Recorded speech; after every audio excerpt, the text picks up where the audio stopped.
Agora sim, vamos abrir nossas Bíblias. Números.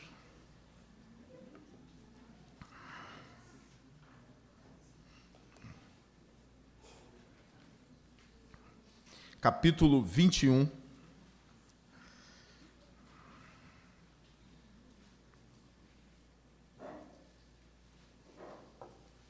É a última mensagem da série Os Rebeldes. O tema de hoje é Os Rebeldes, a Serpente de Bronze. Ficará assim, Os Rebeldes, : a Serpente de Bronze. Vamos ler o texto, capítulo 21, versículo 4 em diante. Capítulo 21, versículo 4 em diante. Diz assim: Partiram eles do monte Hor, pelo caminho do Mar Vermelho, para contornarem a terra de Edom. Mas o povo ficou impaciente no caminho e falou contra Deus e contra Moisés, dizendo: Por que vocês nos tiraram do Egito para morrermos no deserto? Não há pão, não há água, e nós detestamos esta comida miserável. Então o Senhor enviou serpentes venenosas que morderam o povo, e muitos morreram. O povo foi a Moisés e disse: Pecamos quando falamos contra o Senhor e contra você. Ore pedindo ao Senhor que tire as serpentes do meio de nós. E Moisés orou pelo povo.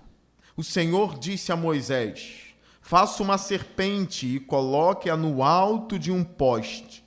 Quem for mordido e olhar para ela, viverá. Moisés fez então uma serpente de bronze e a colocou num poste. Quando alguém era mordido por uma serpente e olhava para a serpente de bronze, permanecia vivo. Amém. Vamos orar ao Senhor. Senhor Deus, eu me entrego agora ao Teu Espírito. Sou um vaso de barro, Senhor, preciso da Sua graça. Que meus irmãos saibam que não estão diante de um palestrante, mas sim de um pregador. Que eles saibam, ó Deus, que não estão aqui para ouvir apenas palavras motivacionais, mas sim ouvir a Tua santa palavra. Que haja reverência na igreja, que haja temor e também alegria, porque a gente pode ouvir a Sua palavra. Então me usa, em nome de Jesus. Que o segredo dos corações sejam colocados para fora através da Sua palavra, para que todos saibam que o Senhor está atuando em nosso meio. É em nome de Jesus que eu oro. Amém e amém. Meus irmãos,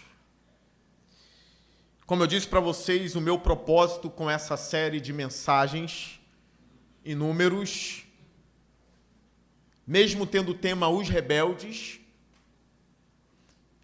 não é causar pessoas rebeldes na igreja. O meu propósito é gerar pessoas humildes na igreja. É gerar uma comunidade de pessoas humildes, não rebeldes. Quando Paulo lê o Antigo Testamento, e ele apresenta essa ideia dele em 1 Coríntios capítulo 10, ele entende que o que foi escrito como exemplo a nós. Então ele cita algumas cenas de Números em 1 Coríntios 10. Ele fala da rocha que acompanhava o povo e gerava água. Ele diz, aquela rocha era Cristo. O que torna o pecado de Moisés muito grave, quando ele agride a rocha 2 vezes. E depois ele fala que o povo festejava, se entregava às fornicações, às imoralidades sexuais. E quando ele acaba de dizer isso, ele diz, tudo isso foi escrito como exemplo a nós.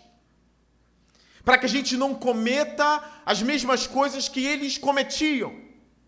Nós aprendemos aqui, com vários sermões em Números, que o nosso coração é traiçoeiro.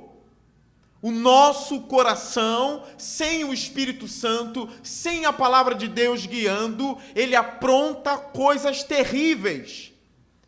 Nós vemos, por exemplo, o capítulo 11 de Números.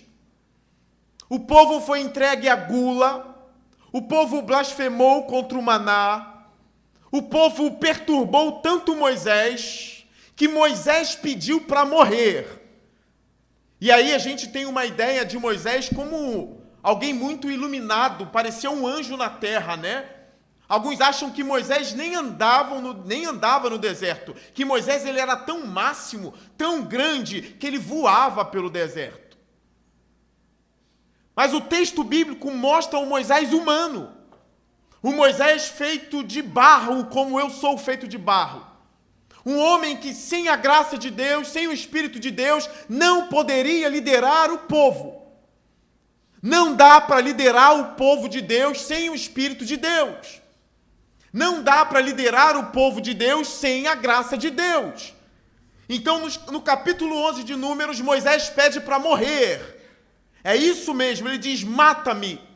Se for assim que o Senhor vai me tratar, me mata. Eu não aguento mais. É muito pesado. É uma responsabilidade muito grande a mim.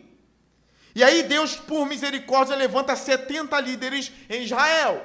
Tira do espírito de Moisés e coloca sobre cada um dos 70. Eles começavam a profetizar e manifestar dons que Moisés tinha. Arão e Miriam também tiveram esses dons. Aí no capítulo 12, depois da rebelião do povo, quem se rebela contra Moisés é Arão e Miriam, como a igreja aprendeu. Miriam conspirou contra Moisés. Ela chegou para o irmão e disse assim, por acaso é só Moisés que é usado por Deus? Nós também não somos usados por Deus? Por acaso só Moisés tem as dádivas do Senhor? Nós também não temos? Deus só está falando por ele? Não, ele também fala por nós. E a Bíblia diz, Deus estava ouvindo tudo que Miriam e Arão conversavam. Viram a conspiração por trás de Arão e Miriam. Miriam foi acometida de lepra. Moisés intercede por Miriam e Miriam é curada. Nós vemos no capítulo 13 e 14, os espias que foram levantados para olhar a terra prometida. Olha, irmãos, eles saíram do Egito e não demoraram muito para chegar à terra prometida, não. Você diz, mas pastores, não ficaram 40 anos peregrinando? Tem uma explicação. Mas eles já encontraram a terra prometida muito rapidamente. Por isso que Moisés levantou 12 espias. 12, um de cada tribo, eram 12 tribos. E eles foram espiar a terra. O que eles viram lá? Gigantes, homens poderosos, guerreiros valentes. E eles temeram aquilo ali. Eles ficaram com medo daquilo ali. E aí voltaram com um relatório negativo para Moisés. E a Bíblia diz, eles espalharam o relatório negativo para toda a comunidade. Escutem algo que eu vou dizer a vocês. Rebelde nunca anda sozinho. Rebelde procura outros rebeldes. O rebelde quer espalhar a sua mensagem negativa. Normalmente o humilde que é mais acanhado, o humilde que fica mais em casa. Às vezes é o fiel que deveria estar na igreja, que deveria atuar na igreja, que deveria atuar em Israel, no caso. Às vezes é esse camarada que não quer ter contato com ninguém. Mas o rebelde não, o rebelde ele é astuto. Rebelde nunca anda sozinho. Ele está à espreita, ele procura alguém para ouvir a sua rebeldia. Então, esses rebeldes, eles espalham o relatório negativo. E o relatório negativo é, essa terra é má.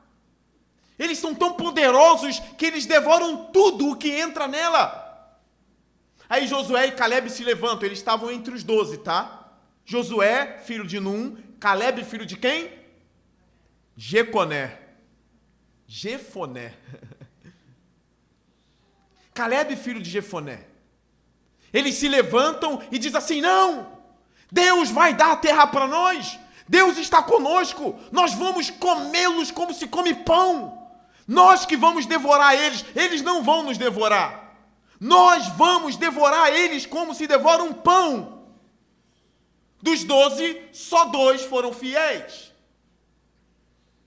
Aí a Bíblia fala que toda a comunidade pegou em pedra para matá-los. Para você ver como a comunidade de Israel era má.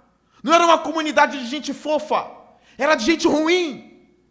É por isso que a lei tinha que ser pesada contra eles. A lei tinha que ser pesada porque gente ruim faz maldade.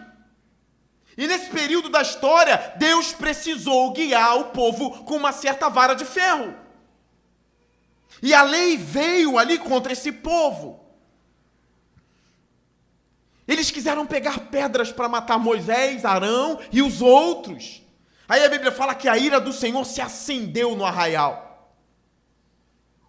Acendeu de tal forma que ele diz, olha, punirei o pecado dessa geração até a 3ª e 4ª. O que ficou claro no texto, que eles ficaram 40 anos por causa disso. E aí os filhos pagaram pelos pecados dos pais nesse sentido.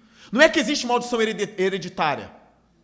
Às vezes as pessoas chegam, pastor, eu fumo, meu pai fumava, meu avô fumava, meu bisavô e tataravô. Tem uma maldição hereditária? A maldição hereditária talvez seja o convívio de você ver seu pai fumando, que viu seu avô fumando, que viu seu tataravô fumando. É engraçado que às vezes tem ímpio que quebra essa tal de maldição hereditária, porque às vezes vem um ímpio que nem é crente e não fuma. Como pode um ímpio que não tem Jesus quebrar uma maldição? Não é maldição. Precisa de um estudo mais aprofundado sobre esses tipos de coisa. Eu confesso, precisamos estudar mais e pregar mais sobre esse tema. Talvez seja o tema da jornada do ano que vem. Batalha espiritual. As lutas invisíveis, algo assim. Mas não foi um tipo de maldição hereditária. Ele pune o pecado dos pais até a 3ª e 4ª geração. Por quê? Vocês vão ficar peregrinando 40 anos. E os filhos pagando pelo pecado dos pais. Andando naquele deserto por mais 10 anos, 20, 30, 40. Até que os pais fossem mortos e eles entrassem. Iam morrendo de velhice, de doença, um monte de coisa. Mas os filhos entraram na terra prometida. Isso é Atos 13 e 14. Depois nós vemos ali... Atos não, Números 13 e 14. Depois nós vemos ali Números 15. Deus falando sobre pecados involuntários e pecados deliberados. Pecados involuntários têm sacrifício, eles são perdoados. Mas Deus diz assim, aqueles que pecarem de forma desafiadora será eliminado. Eles foram avisados.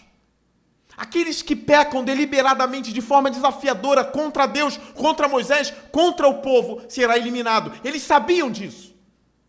Lembra? É rebeldia atrás de rebeldia, rebeldia atrás de rebeldia. Capítulo 11, 12, 13, 14, 15, 16, 17, 18, 19, 20, 21. Só rebeldia. Aí nós somos surpreendidos no capítulo 15 por um homem que morre porque pegou lenha no sábado. Aí o povo diz, como pode Deus mandar matar um homem que pegou lenha no sábado? Ele só pegou lenha no sábado.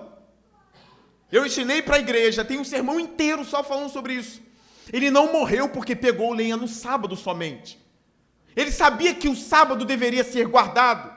Mas aquele homem pecou de forma desafiadora. Porque o pecado dele surge logo embaixo do texto que diz, aquele que pecar de forma desafiadora morrerá. Aí vem um homem e pegou lenha no sábado. O que significa? Ele não ligava para Deus, ele não ligava para os mandamentos, ele já tinha acendido fogo em casa provavelmente e falou, não estou nem aí para a lei desse Deus. Mas só foi um pecadozinho? Não, ele era cheio de pecado. A rebeldia já tinha alcançado o coração daquele homem, ao ponto dele nem ligar para isso. Pegarei lenha no sábado, sim. Que morreu o quê? Não ligava para Deus nem para nada, esse homem vai e morre.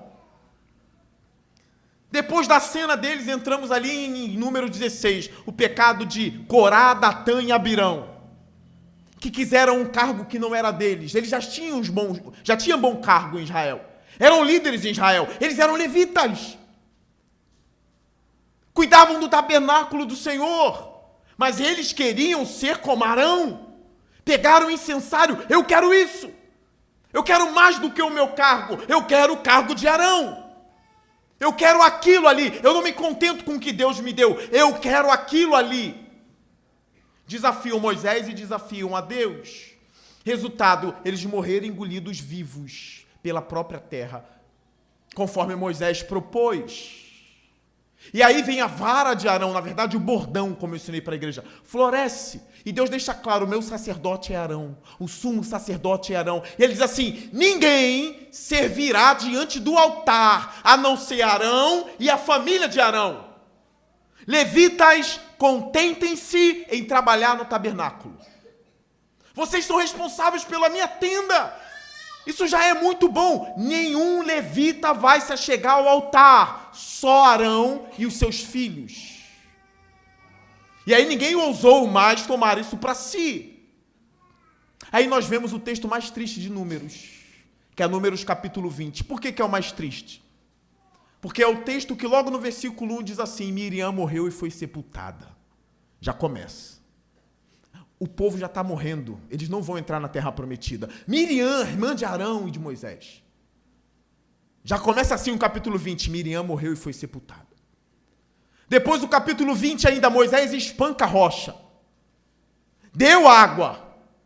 Ele espancou. Deus disse para ele, Moisés, fale a rocha e ela lhe dará água. Moisés juntou toda a comunidade. Ele pega o bordão e ele bate 2 vezes na rocha. O hebreu sabia o que era rocha.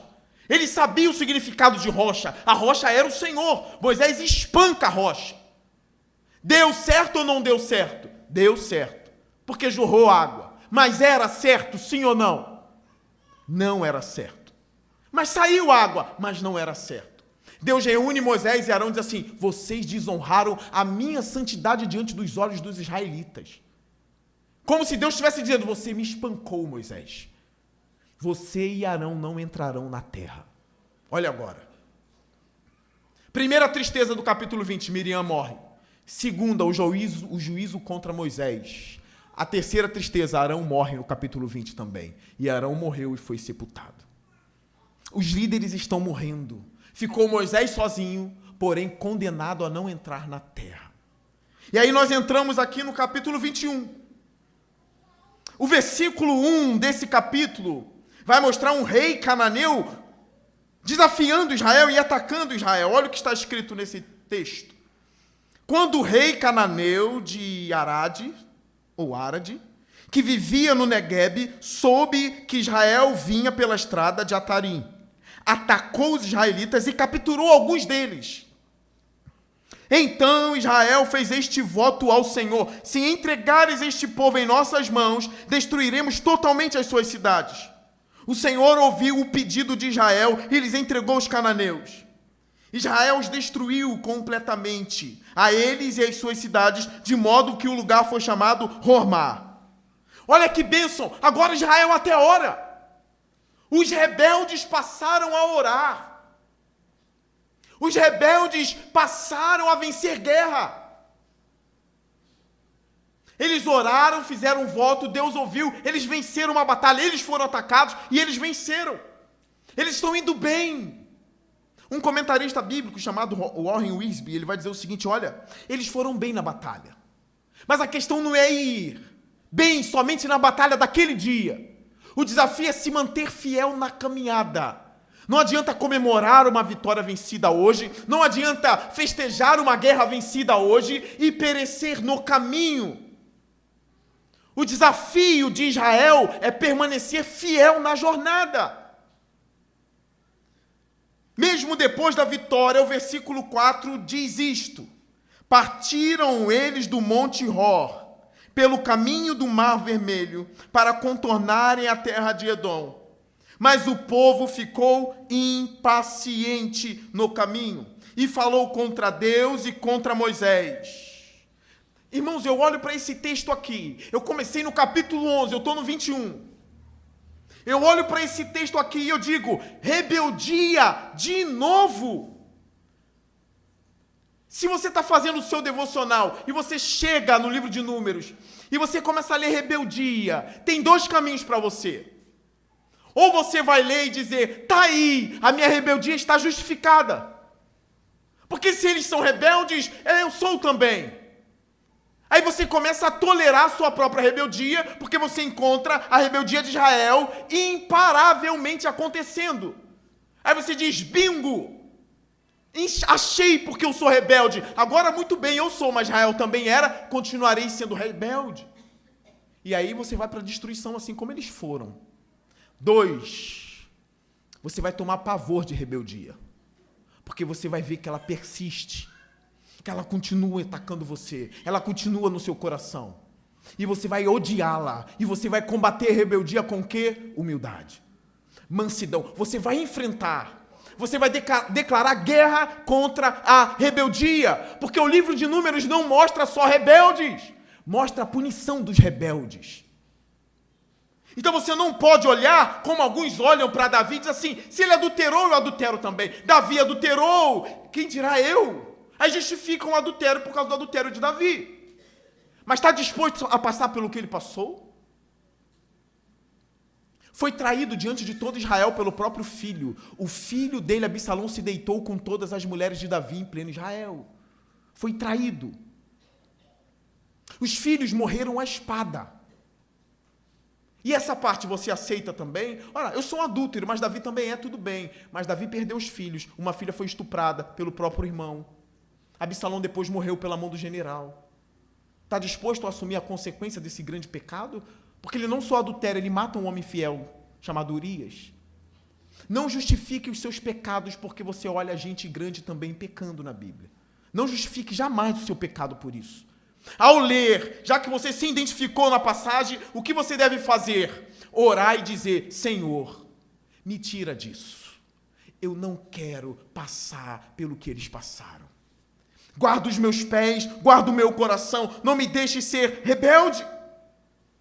Porque pela 1000ª vez eles estão com o mesmo discurso, impaciência e dizendo, olha a continuação do versículo 5, porque vocês nos tiraram do Egito para morrermos no deserto, não há pão, não há água, e nós detestamos esta comida miserável. É o mesmo discurso do capítulo 11.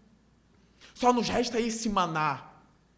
Blasfemando contra o maná. Aqui é a mesma coisa, o maná de novo. Não tem água, não tem comida, só essa comida miserável. Eles chamam o maná que desce do céu de miserável. É um grande pecado. É uma grande blasfêmia. Eu fico bobo quando eu vejo isso repetindo nas Escrituras. De novo, de novo, de novo, de novo, de novo. Como combater a rebeldia do nosso coração? Como a igreja pode se tornar uma comunidade de pessoas humildes? Será que o nosso destino é sempre a rebeldia? É sempre falar contra Deus? É sempre falar contra os líderes? Tem gente que é sempre insatisfeita, parece uma sanguessuga. A sanguessuga, ela não se satisfaz. Parece que a rebelião implora para sair do peito e sai. O lugar por onde ela sai é a boca. O povo falou contra Deus e contra Moisés. O pecado do seu coração te leva contra Deus. E aí eu aprendo algumas lições com o apóstolo Paulo. Aprendi o segredo de estar contente em toda e qualquer situação. Sei estar abatido, sei estar abastado e sei também perder as coisas. Estou contente em todas as situações. Se Paulo estivesse aqui, ele não seria um dos rebeldes. Paulo seria um daqueles que diriam, Deus me deu, Deus tomou, bendito seja o nome do Senhor. Esse seria Paulo aqui. O povo mais uma vez se voltando contra Deus. E chamando o maná de miserável. Olha, em João capítulo 5 e 6, Jesus diz que ele é o pão vivo que desce do céu. Em voz alta, em alto e bom som, eu sou o pão vivo que desce dos céus. Todo aquele que come de mim jamais terá fome. O maná apontava para Cristo. Quando ele disse isso, a multidão foi embora. Ele tenta pressionar os discípulos. Um teólogo uma vez disse assim, Jesus nunca facilita a entrada de alguém.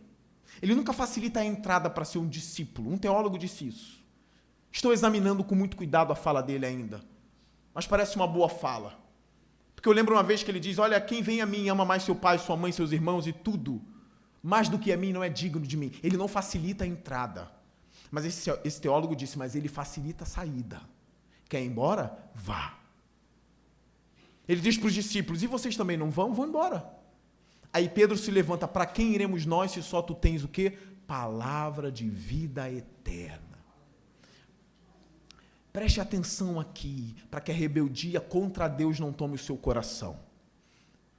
Vai te faltar coisas importantes nessa vida, mesmo você sendo fiel a Deus. Talvez a sua casa não será a que você quer. Talvez o seu carro não será o que você quer. Talvez o pão na sua mesa não é o pão que você tanto queria. E você vai blasfemar contra o Senhor se você não entender o espírito da coisa. Você vai murmurar contra o Senhor se você não entender o que a Bíblia fala. Se a eternidade for cravada em seus olhos, você não murmurará. Mas se você esperar em Deus somente para as coisas dessa vida, você vai embora. Você não vai suportar, porque você não entendeu o Evangelho de fato.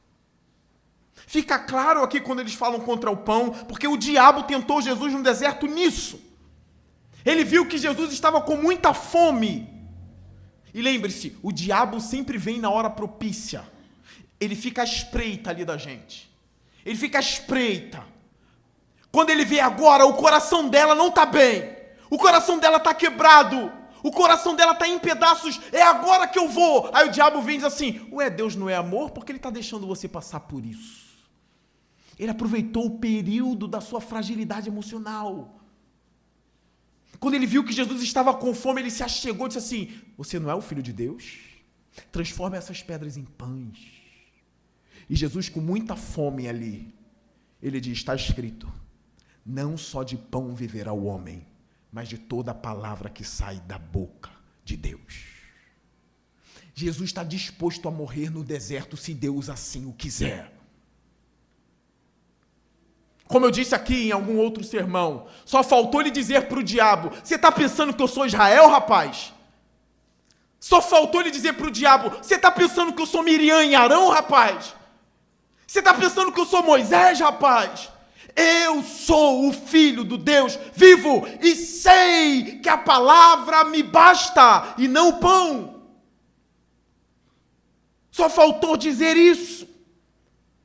Eu sei o que me sustenta.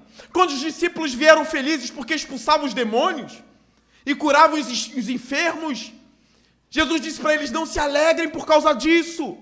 Olha a mensagem de Jesus, irmãos. Alegrem-se porque o nome de vocês está escrito no livro da vida.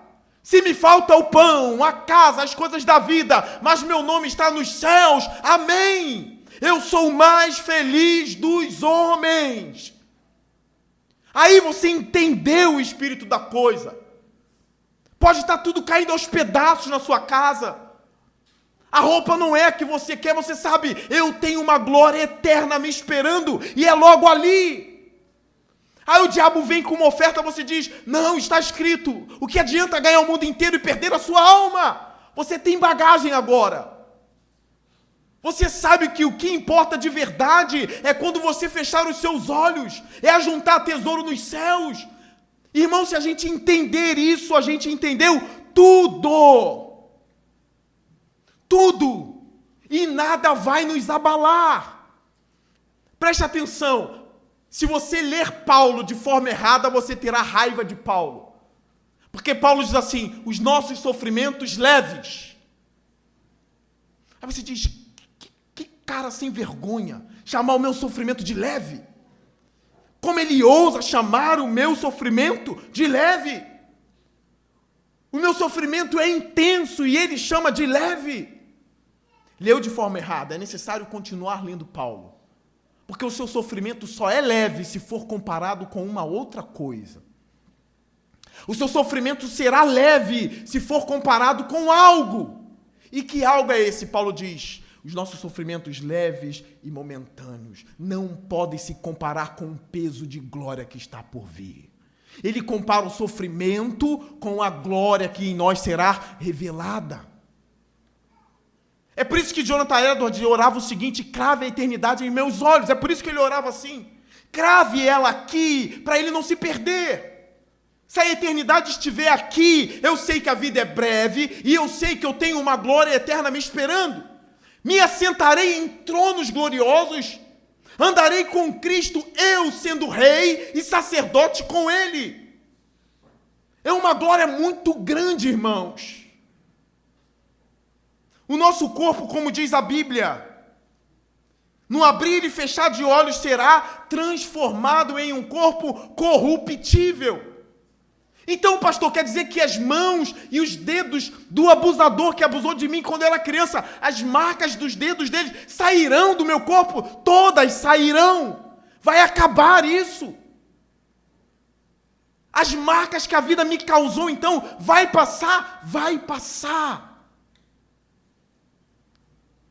A vida aqui passa, a eternidade dura para sempre. Todo o seu corpo será glorificado pelo poder que há em Jesus Cristo, assim como o dele está glorificado. Ele está assentado nas alturas, onde nós estaremos com ele para sempre. Crave essas verdades em seu coração e você não será rebelde como Israel, que não confiou na promessa de Deus. Olha, irmãos, eu digo isso várias vezes para várias pessoas. Eu já disse isso aqui na igreja também. Olha, o lado bom de ser pastor, eu vou falar o lado bom de ser pastor, tá? Não bom para os olhos, bom para a alma do pastor. O bom para a alma do pastor é que ele vê gente morta o tempo todo. Ele não faz como um médico ou como alguém que trabalha com gente morta. Ele sepulta, ele prega. Provavelmente acompanhou a pessoa antes de morrer. Ele está muito perto da morte das pessoas. Isso faz bem para a alma do pastor. Eu até já brinquei na igreja aquele filme Sexto Sentido, que o menino diz assim: eu vejo gente morta, aí perguntaram para ele com que frequência, ele diz o quê? O tempo todo. Pastor, é como o menino do Sexto Sentido. Eu vejo gente morta com que frequência? O tempo todo. E os meus olhos ficam nos sepulcros, eu vou passando no sepulcro e eu vou observando, ninguém nem vê. E eu olho para aquilo ali e eu vejo: aqui será a morada dos meus ossos durante um tempo. Eu não sou nada, eu não posso ser soberbo, eu não posso ser orgulhoso, eis aqui o meu destino. Porém, um dia, no ressoar da trombeta de Deus, o meu corpo será glorificado e sairá dessa sepultura. Então eu estou constantemente pensando nessas coisas. A vida é passageira, assim como eu estou sepultando eles, eu serei sepultado um dia também. E assim como ele vai ressurgir, eu ressurgirei também pelo poder de Cristo. Isso vai trazendo o quê? Humildade no nosso coração. Olha, deixa eu dizer uma coisa. Em Cristo eu serei o Leonardo para sempre. Eu não acredito naquela ideia de reencarnação, que eu sou alguém que eu não sei o que eu era, e assim vai, e a morte sempre reinando, porque ela continua matando todo mundo por todo sempre. No Evangelho de Jesus, ele vai me levantar dizendo, sabe o quê? Leonardo, venha para fora, e eu serei eu. Eu verei o meu corpo e eu procurarei. Cadê o Henrique, Senhor? O Henrique está ali, mande chamar. Ele chegou também, eu chegarei. Cadê o Ney, Senhor? O Ney está ali, mande chamar. Ele está aqui também. Cadê o Andrade? Vem, ele está ali também. Todos serão reconhecidos em Cristo com a sua personalidade e identidade. É maravilhoso saber que eu serei eu para sempre. E encontrarei quem eu amava. Não é que eu amava uma pessoa que morreu e depois eu encontro ela dizendo, não, é porque eu reencarnei várias vezes, eu sou uma outra pessoa. Não, é aquela pessoa. Paulo diz isso aos Tessalonicenses, olha, não percam as esperanças como aqueles que são incrédulos. Sabemos que os parentes que partiram no Senhor e que morreram serão trazidos de volta pelo próprio Senhor. Encorajem-se com essa verdade uns aos outros. Você acha que eu não quero dar um abraço em Paulo? Eu verei Paulo, não verei outro homem, não, é Paulo. Com a permissão do Davi, filho do irmão Robson, quando o irmão Robson estava nas últimas semanas dele, ou na última, bem debilitado, eu cheguei para o irmão Robson no hospital, olhei no olho dele, ele bem fraquinho, e eu vi que nada do que eu falava adiantava. Eu falei, eu vou apelar. Eu falei, irmão Robson, está me ouvindo? Aí ele balançou a cabeça com aqueles olhos já amarelados. A minha oração é para que você volte curado para casa. Mas se Deus não me ouvir, logo, logo, você verá a face do seu Senhor. Aí ele acordou rápido. Aí ele abriu os olhos, ganhou força ali. Aí eu falei, você está mais perto de ver o Cordeiro de Deus do que eu, Robson. Aí ele balançou a cabeça. E hoje ele está com Jesus. Se você cravar isso na sua alma, a vida não vai devorar você. Você vai dizer como Josué e Caleb, nós que devoraremos eles como se come pão. A vida passa, mas a morte passa também. Porque Cristo venceu a morte na cruz e ela será derrotada para todo sempre. Comeremos tudo isso como se come pão. O povo não tinha essas coisas cravadas no coração. É por isso que caíram em rebelião várias vezes. Versículo 6, olha o que diz. Então o Senhor enviou serpentes venenosas, que morderam o povo, e muitos morreram. O povo foi a Moisés e disse, pecamos quando falamos contra o Senhor e contra você. Olha, esse povo já está melhorando, né? Já está confessando os pecados. Pecamos contra o Senhor e também contra você, Moisés. Falamos contra você, Moisés.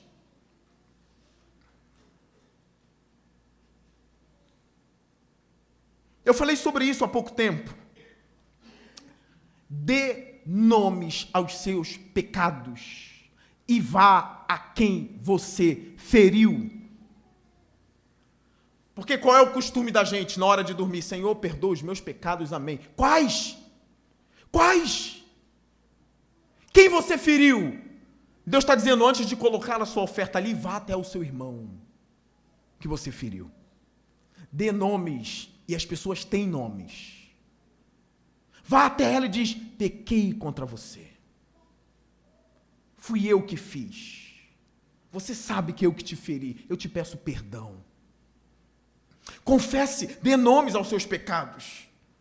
Pequei contra o Senhor e contra você. Aí o que ele faz? Olha o que o povo faz. Ore pedindo ao Senhor que tire as serpentes do meio de nós. Serpentes aqui são serpentes literais, tá? Serpente aqui não são os falsos do meio do povo, não, tá bom? Daria um belo do sermão, né? Se o tema fosse assim, tire as serpentes do nosso meio, e começar a falar das falsidades e dos falsos que existem no meio do povo. Daria um excelente sermão. Seria uma excelente oportunidade para o pregador. Tire as serpentes do meio do povo de Deus. Mas a ideia aqui é realmente a serpente literal. As cobras venenosas que estavam picando o povo, e o povo estava morrendo. E quem enviou essas cobras foi o Senhor. Por causa da rebeldia do povo. Olha o que acontece aqui. Moisés ora, o versículo 7 diz lá na parte C, e Moisés orou pelo povo. Irmãos, dessa vez não acabou instantaneamente, não. Moisés orou e acabou, como foi com a lepra de Miriam. Não. Moisés ora aqui, e olha o que o Senhor responde no versículo 8. O Senhor disse a Moisés, faça uma serpente e coloque-a no alto de um poste. Quem for mordido e olhar para ela viverá. Olha agora, tá vendo? Não foi instantâneo. Moisés orou e Deus disse o seguinte, faça uma serpente, pendure-a num poste. Todo aquele que for picado e olhar para a serpente, olhar para ela, viverá. Os estudiosos já escavaram essa região aqui no Oriente Próximo, Antigo Oriente Próximo. E os arqueólogos encontraram amuletos com imagem de serpente. Eles chegaram a encontrar uma serpente de 13 centímetros de cobre. Alguns especialistas até acreditam que essa serpente não era de bronze, ela era de cobre. A palavra no hebraico parece um pouco dúbia aqui. Provavelmente era cobre. E os arqueólogos encontraram serpente de cobre nessa região. Aí eles investigaram a religião deles na época, dessa região de Tímina e tudo mais, até os egípcios. Na verdade, eles carregavam amuletos com a imagem daquilo que ameaçava eles. Com a imagem daquilo que ameaçava eles. Se eles estão passando pelo deserto, o que ameaça são serpentes, não é? Então eles eram supersticiosos, eles cravavam a imagem das serpentes em amuletos, faziam serpentes de cobre, achando que aquilo ali protegeria eles contra as serpentes. É óbvio, ídolos envolvidos, deuses, demônios envolvidos nisso. Mas Deus não age dessa forma aqui. Parece que Deus quer que eles vejam ali que o mal que eles fizeram, o que estava correndo na veia deles, que é veneno de cobra, eles vão olhar, vão ver o mal que eles causaram, eles vão olhar para a cara de uma serpente. E todo aquele que olhar para aquela serpente de bronze será curado. Alguns acreditam que Deus pegou aquela prática pagã e ressignificou ela. Assim como alguns acreditam que ele usou Urim e Tumim para isso também, mas é outro debate. A circuncisão era assim. Outros povos já usavam circuncisão antes de Israel. Vocês sabiam disso? Outros povos já circuncidavam. Mas Deus pega uma prática que era usada e ressignifica. Ele é didático com o povo. Ele fez isso com Gideão, nos estudos que eu dei sobre Gideão às quartas-feiras. Ele tolerou Gideão. Ele foi didático. Até arrancar essas práticas do povo. Mas não dá, irmãos, para falar sobre essa passagem sem citá-la, como Cristo a citou. Vocês lembram em João 3, 14 e 15? Jesus chega para o povo e diz assim: assim como Moisés levantou a serpente no deserto, importa que o Filho do Homem seja levantado sobre a terra. Que interessante, né?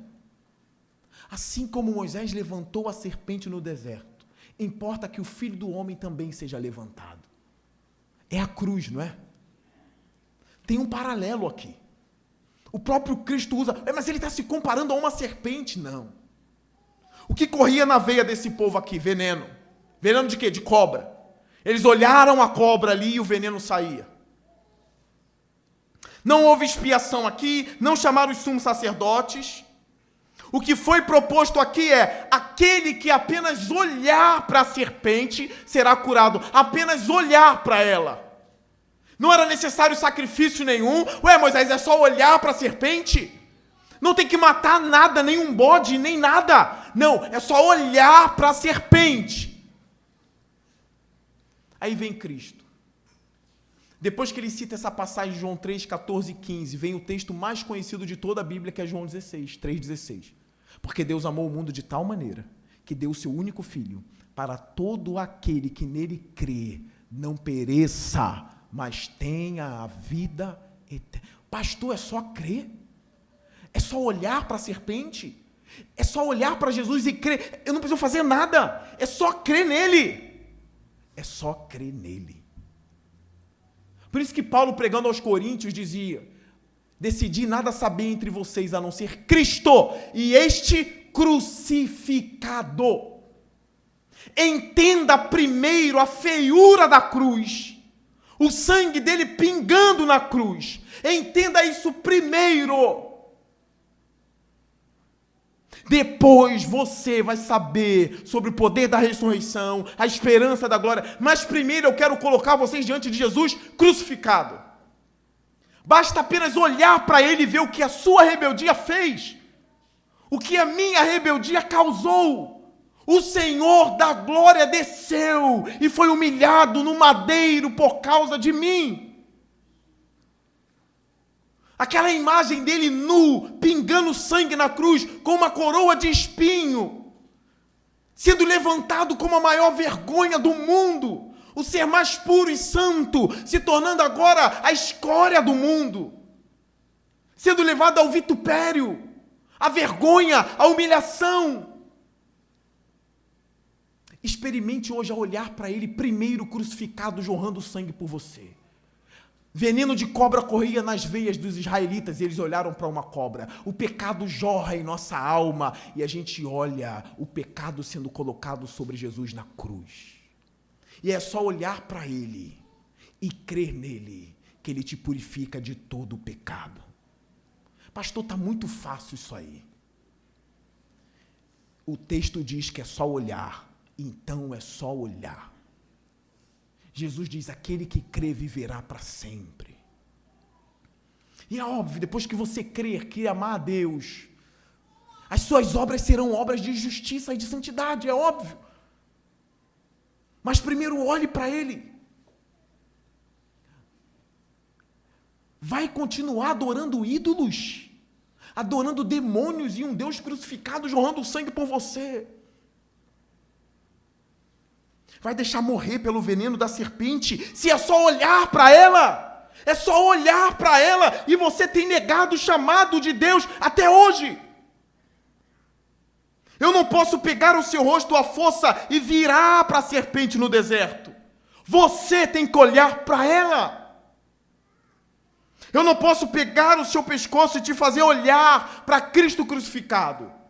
Você precisa ter coragem de levantar a cabeça e olhar ao madeiro e vê-lo sangrando por causa das suas rebeldias e de seus pecados. Deus não morreu por pessoas fofas, Ele morreu por rebeldes. Ele purificou rebeldes. Ele trouxe rebeldes de volta para Deus. Ele é a escada que une a terra e o céu. Volte-se para o Criador da sua alma. Versículo 9 vai dizer, Moisés fez então uma serpente de bronze e a colocou num poste. Quando alguém era mordido por uma serpente e olhava para a serpente de bronze, permanecia vivo. O texto de novo fala, olhava para a serpente de bronze. Vocês sabem que essa serpente foi destruída mais tarde, né? O nome dela é Neustã. Deram um nome para ela. Quem destruiu ela foi Ezequias, rei Ezequias. Sabe por quê? O povo parou de só olhar para ela. O povo começou a adorar a cobra. O povo começou a idolatrar a cobra.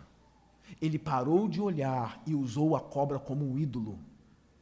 2 Reis 18, versículo 4, diz o seguinte, Rei Ezequias despedaçou a serpente que Moisés levantou, porque ela estava servindo de ídolo e adoração para Israel. Aquele rei despedaça aquela cobra e destrói toda a idolatria do povo. A salvação não era a cobra. Isso apontava para algo muito grande, que é o poder salvador de Jesus Cristo. É por isso que eu me coloco aqui a toda e qualquer religião que diz que a salvação é pelas obras. Vai continuar com veneno no corpo. A salvação não é pelas obras, a salvação é somente pela fé. Pastor, você crê que uma fé simples salva alguém, pastor? Se eu disser que não, eu nego o texto. Vocês estão me compreendendo? Pastor, mas uma fé simples salva? Salva! Eu creio nisso. Se eu disser que não, eu nego o texto. Eu queria passear com vocês em alguns outros textos e eu já estou caminhando para o final do sermão. Venha comigo para Romanos 5, versículo 1 e 2. Quem não tiver a destreza na Bíblia, olha aqui para o telão que vai aparecer Romanos 5. Olha o que diz esse texto aqui. É muito poderoso esse texto. Eu encerro a série de rebeldes falando de Jesus Cristo crucificado e nos justificando. Tendo sido, pois, justificados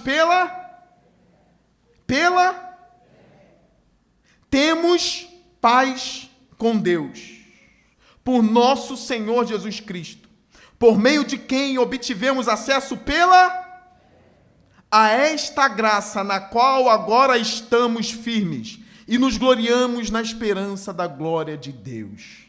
Pastor, mas se for só pela fé, se for só o olhar, é muito fácil essa salvação, é muito barata essa salvação. Ela não é barata, ela foi muito cara. Ela custou o sangue do Filho de Deus. É você que não paga por ela. Você que está acostumado a pagar pelas coisas nas religiões pagãs aí. No evangelho você não paga. No evangelho você crê e recebe. Mas eu já vi pastores ensinando pagamento aí de... É falso. Não se paga. É de graça. Quem quer, levanta as mãos. Não é para levantar fisicamente, não. Quem quer a salvação, levanta as mãos vazias e pede: Senhor Jesus, segura as minhas mãos. Eu tenho certeza que Ele vai segurar. Paulo diz, nos gloriamos na esperança da glória, irmãos, pela fé. Olha o que a gente conquistou. Uma glória eterna. Nós ainda não sabemos direito o que seremos, irmãos. Seja alegre, porque você não sabe o que te espera na glória. Eu tenho medo de dizer o que é, e eu beirar a heresia aqui de tão glorioso que é, irmãos. A vontade de... Está quase escapulindo da minha boca algo aqui que se eu falar eu vou chocar muita gente. Mas é tão glorioso, tão... Você não vai ser menor que o anjo Gabriel, não. Você vai ser maior do que ele. Tem noção de que você foi adotado como filho pelo Senhor da glória? Você é filho dele de verdade? A glória dele nós herdaremos. A maior glória do mundo caiu sobre nós pelo sacrifício e amor de Jesus Cristo. É a maior alegria do mundo. É assim que se vence os ídolos. É assim que a gente arranca as pessoas das falsas religiões. É mostrando a verdadeira religião, o verdadeiro evangelho, o que Deus fala. Os estudos de quarta-feira que eu dei só fala de Deus, ele esmaga os ídolos. Imagine alguém que adora um ser que foi guerreiro há 300 anos atrás. Eu sigo uma religião que tem um guerreiro lá que trabalha por mim, cuida de mim. Ele viveu há quanto tempo? 400 anos atrás. Você faz o quê? Sacrifícios a ele, para ele cuidar de mim. Rapaz, presta atenção. Eu sirvo o Deus que a Bíblia fala de eternidade, e eternidade ele é Deus. Eu sirvo um Deus que não tem princípio de dias, Ele é a causa não causada, Ele é a causa de tudo e nada o causou. A Bíblia fala que os demônios olham para Ele e tremem de medo, que todos se colocam de joelhos diante dEle, que todo o universo é dEle, o tempo e o espaço estão dentro dEle, não há nada fora dEle. Ele é magnífico, excelso, maravilhoso, e eu vou fazer sacrifício para um guerreiro de 300 anos atrás, rapaz. Tá ficando doido? Eu vou cultuar uma rainha de não sei quantos anos atrás? Nunca! O meu Deus é o Deus da glória. Todo joelho se dobre diante dele. Precisamos de pastores corajosos. Não festejarei com gente de falsas religiões, porque estou cooperando com o pecado deles. Preguei vários textos sobre rebeldes, sobre o que a idolatria e a rebeldia representa, e vou festejar com eles a adoração de ídolos? Nunca! Oferecer sacrifício para um guerreiro valente de anos atrás? Nunca! E esse Deus é tão bondoso que o Salmo 23 diz: sei que a bondade e a fidelidade de Deus me acompanharão todos os dias da minha vida. O Evangelho é magnífico. Olha o tiro mortal de Romanos 8. Versículo 33 em diante. Romanos 8, 33, 34 e 35. Olha a beleza disso aqui. Quem nunca ouviu isso aqui, abra os ouvidos agora. Quem fará alguma acusação contra os escolhidos de Deus? É Deus quem os justifica. Quem os condenará? Foi Cristo Jesus que morreu, olha agora, e mais, que ressuscitou. E aí eu acrescento, tá? Não vou acrescentar na Bíblia não, só na pregação. E mais, está à direita de Deus, e mais, intercede por nós. Alguns teólogos usaram o termo conspiração divina. É muito poder envolvido, irmãos. Tem muito poder sobre nós, irmãos. É muito poder. Ele morreu, ele ressuscitou, ele se assentou à destra de Deus e ele intercede todo dia por mim e por você. Nada pode contra a gente. Aí no versículo 35 diz: quem nos separará do amor de Cristo? Será tribulação, angústia, ou perseguição, ou fome, ou nudez, ou perigo, ou espada? Nada. Eu não digo que eu alcancei isso ainda, mas quem alcançou essa totalidade de verdade no coração não teme a espada, não teme leão, não teme a nada, porque sabe que se ele morrer, ele encontrará o seu Senhor. Porque começou com um olhar, começou com uma fé simples, e vai acabar na glória, com uma coroa, porque Paulo diz, agora o meu corpo está sendo derramado como oferta de libação. Combati o bom combate, encerrei a carreira e guardei a fé. Agora me está reservada a coroa. A coroa da justiça, e não somente a mim, mas a todos aqueles que amam a sua vinda. Nós somos daqueles que começamos pela fé, olhamos pela fé, permanecemos pela fé e esperamos o retorno do nosso Senhor, que vai subjugar todos os males, vai esmagar todo o mal. Não haverá mais lágrima, nem dor, nem choro. Eu só não quero agir com rebeldia depois de saber tudo que Ele fez por mim. Eu preciso ser humilde diante dEle, amá-lo sobre todas as coisas, porque o que Ele fez por mim ninguém faria.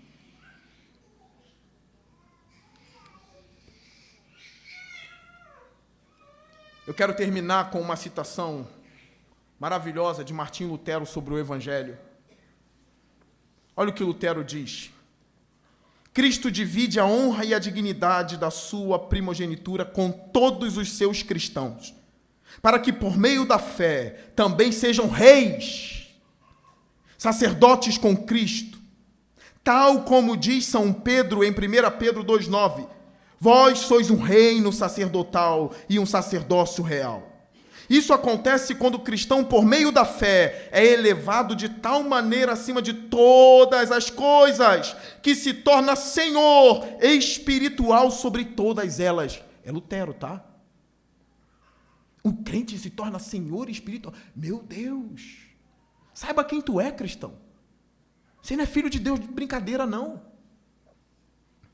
E nada pode prejudicá-lo no caminho da bem-aventurança. Mais ainda, tudo deve se submeter a Ele para contribuir para a sua bem-aventurança, como ensina Paulo em Romanos. Todas as coisas devem contribuir aos escolhidos para o bem deles. Olha o que Lutero vai falar. Seja a vida, seja a morte, seja o pecado, a piedade, o bem ou o mal, como queiram chamá-lo. Tudo vai contribuir para o bem. Pastor, até o pecado, então eu vou pecar. Tu não é filho de Deus, não, se tu interpretar assim. Pastor, caí há 6 meses atrás, e agora? Quem tu és? Eu me arrependi no pó e na cinza. Agora, o Espírito Santo me causou uma tristeza que eu me arrependi, pastor. Estou mais próximo de Deus. Eu posso bater o martelo e dizer, eis aí um homem melhor, eis aí uma mulher melhor. Tudo está cooperando para o seu bem. E começou no olhar, começou pela fé. Vai negligenciar tão grande oferta que eu estou dando aqui esta noite? De graça? Saiba quem você é, crente. O veneno do pecado foi purificado da sua alma porque você olhou para Cristo e creu nele. Está vindo a nós uma grande glória eterna. Eu espero encontrar todos vocês lá. E eu espero que vocês me encontrem lá. E vocês vão dizer, em Parque Alvorada, um pregador me dizia, abandone os demônios e os ídolos, e se dobra a Jesus. E eu me dobrei a tempo, e hoje estou salvo, porque eu ouvi o pregador. Honre o pregador. A mensagem que foi pregada hoje é de vida eterna. Receba em seu coração agora, em nome de Jesus. Amém. Fique de pé, curve sua cabeça.